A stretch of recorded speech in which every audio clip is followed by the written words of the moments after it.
Avoir un coach est un atout majeur pour atteindre le plus rapidement et le plus efficacement vos objectifs personnels et professionnels.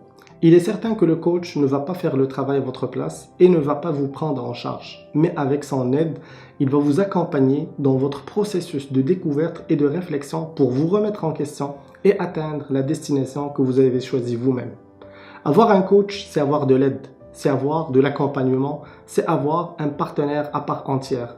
Demandez aux meilleurs sportifs, aux personnages les plus célèbres, aux entreprises les plus performantes, comment ils ont pu atteindre leur objectif et dépasser même leurs attentes. Ils vont tous répondre, nous avons eu le privilège d'avoir à nos côtés des coachs professionnels qui nous ont accompagnés et qui nous ont guidés vers la réussite.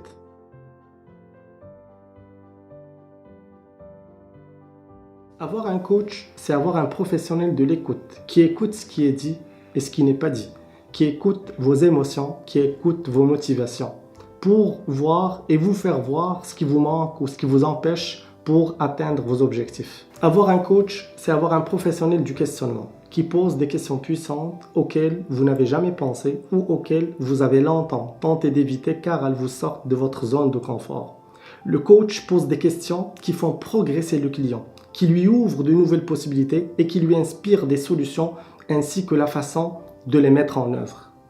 Avoir un coach, c'est avoir un professionnel du feedback. Le feedback ou la rétroaction, c'est l'art de donner l'heure juste sur ce qui va et sur ce qui ne va pas. Bill Gates disait « Everyone need a coach because everyone need a feedback ».